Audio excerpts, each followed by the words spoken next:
సర్కార్ బడులు హాస్టళ్లను తనిఖీలు చేసుట్లా అందరికంటే అడ్వాన్స్ ఉన్నాడు కదా గా యాదాద్రి భువనగిరి జిల్లా కలెక్టర్ హనుమంతరావు సారు పిల్లగాళ్లకు మంచి తిండి దొరుకుతుందా లేదా అని జిల్లాలున్న హాస్టళ్ళన్నీ జల్లడబడుతుండు.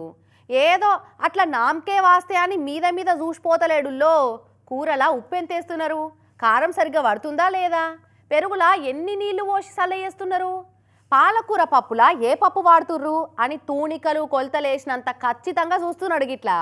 హాస్టల్ పిల్లగాళ్లకు కొత్త మెనూ డైట్ ప్లాన్ అమల్లోకి వచ్చిన కాడికెళ్ళి కలెక్టర్ ఆఫీసులో తక్కువ, హాస్టళ్ళు రెసిడెన్షియల్ స్కూళ్ళల్లో ఎక్కువ అన్నట్టు కాళ్లకు చక్రాలు కట్టుకొని తిరుగుతున్నాడు కదా ఈ యాదాద్రి భువనగిరి జిల్లా కలెక్టర్ హనుమంతరావు సార్. అయితే ఇక చూడు రాదురి, నిన్న జిల్లాలున్న రాయగిరి జెడ్పీహెచ్ఎస్ బయలుదే చక్కగా వంటరాలకు పోయి ఏ పప్పు వాడుతున్నారు, కారం ఉప్పు డబ్బాలు శుభ్రంగా ఉన్నాయా లేవా అని ఎట్లా చెక్ చేసిండో. కందిపప్పు వేస్తే కొద్దిగా బలం ఉంటుంది, అది ఉంటుంది అన్నట్టు గదే మంచిగా ఆపుతుంది. ఆగానంట కందిపప్పు వాడాలంట పప్పులకు. ఇక మొన్నిది వరకు గిట్లనే Bhuvanagiri social welfare residential college cum ఈ స్కూళ్లకు సడన్ ఎంట్రీ ఇచ్చి సలగిన్నెల గంట పెట్టి కలె తిప్పుకుంటా ఎంత కోపమైండో చూడిగా.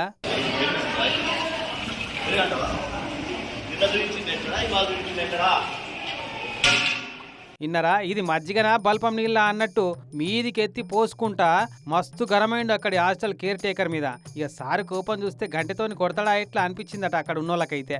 ఇక అన్ననే పిల్లగాలకు వండి పెట్టే కూరగాయలు ఎట్లున్నాయో చూసిండు. పప్పు దోసకాయ కేర్ టేకర్ కాదు ఇది, ఇట్లా మచ్చలతో పప్పు దోసకాయ తెలుసుకోవాలి. నువ్వు ఇంట్లో అడగాలి, నువ్వు మీ ఆమె ఎట్లా ఏది కదా. ఇది పప్పు దోసకాయ అవునా కదా, సాంబార్ దోసకాయ సపరేట్ ఏమి ఉండదు, బుడెంకాయలు వేరే ఉంటాయి. బుడెంకాయలు పచ్చడి పెడతారు. అగో ఇది పప్పు దోసకాయనట, బుడమకాయ వేరే ఉంటదట. ఇక అదేమో తక్కువ పెడతారట. ఇంట్లో మీ ఆవిడని తెలుసుకోవాలయ్యా కేర్ టేకర్ గారు అని సలహా ఇచ్చిండు. ఆనపకాయలు బాగా ముదిరినాయట చూసుకోమంటుండు. అమ్మో జిల్లా కలెక్టర్ సార్ అంటే ఆఫీసులు, ఫైళ్లు, సంతకాలు, సమావేశాలు, చదువులు గివ్వే అనుకున్నాం. కానీ వంటలు, కూరగాయల మీద కూడా గట్టిపట్టే ఉన్నట్టుంది సార్కు. ఇట్లా చూసి రమ్మంటే కాల్చి వస్తా అన్నట్టు పని కట్టుకొని హాస్టల్లో వంట రుచులను మార్చేస్తుండు కలెక్టర్ సార్. అయితే మరి యాదాద్రి భువనగిరి జిల్లాలున్న హాస్టళ్లు, రెసిడెన్షియల్ స్కూళ్ళు, సర్కార్ స్కూళ్ళల్లో వంటలు ఉండేటోళ్ళు, కేర్ టేకర్లు, హాస్టల్ వార్డర్లంతా చూసిరు కదా. ఏదో అట్లా వండి పెట్టినామా పోయినామా అని కాకుండా మీ ఇళ్ళల్లో మీకోసం వండుకున్నట్టే వండి పెడితే బాగుంటది పిల్లలకు కూడా. లేదంటే కలెక్టర్ హనుమంతరావు సారు అస్సలు కాంప్రమైజ్ అయ్యే మనిషే కాదు. మరి మీ ఇష్టం.